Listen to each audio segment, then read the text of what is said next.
do you do vector addition algebraically? That's what I'm here to talk with you about. I'm Ben, this is Physics or Bust. With vectors, you can be given the information in two different ways. I'll first go over the one that's easiest to deal with for algebraic addition of vectors, then we'll go over the slightly harder one.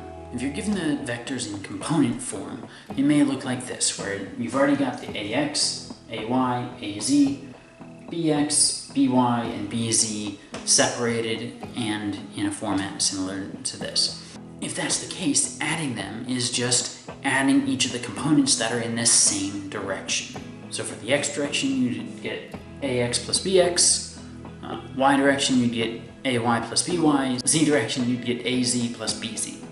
So say you're given vector A as 2, -7, 10 in newtons, and vector B in -1, -9, 5 newtons, and we're adding these two forces together. In that case, we just add each of the x's together, each of the y's, and each of the z's together to get our answer. So we'd have 2 plus -1 for the x direction, -7 plus -9 for the y direction, 10 plus 5 in the z direction, which would give us an answer of 1 in the x direction, -16 in the y direction, 15 in the z direction, and don't forget to have your units in there as newtons. The second format is where you have to deal with magnitudes and directions given to you.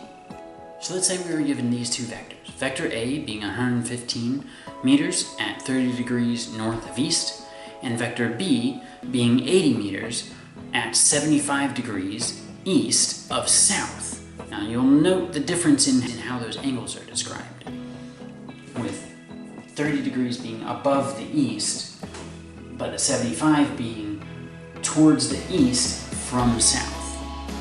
To break each vector up, we're going to use sine and cosine, making right triangles to break it up into horizontal and vertical directions.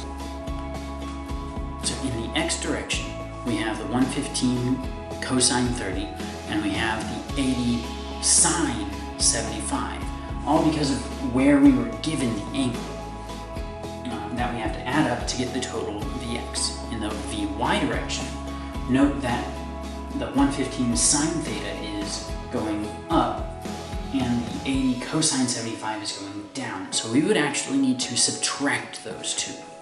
So we would do 115 sine 30 minus 80 cosine 75.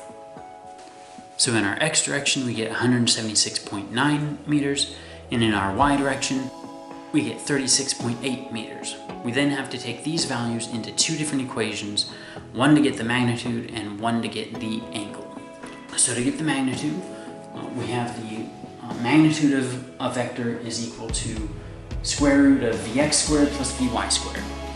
So then we put the 176.9 for Vx, the 36.8 for Vy, and we get 181 meters. For the angle, we need to do the inverse tangent of Vy over Vx, and that'll give the angle up from the horizontal. So to get the angle, we put in the 36.8 meters for Vy and 176.9 meters for Vx, and we get 11.8 as our angle, which means our answer then is 181 meters at 11.8 degrees north of east. And if you're adding more than two vectors, you just keep that same pattern going where you break each of the vectors down into an x direction and a y direction, add all of the x components up to get your Vx, add all the y components up to get Vy, and then put those numbers into your two equations for the magnitude and angle to get your answer. If you have other problems or topics you want me to help you with, just put them in the comments below. Hope that helped you. Don't forget to like and subscribe, and remember, keep asking questions.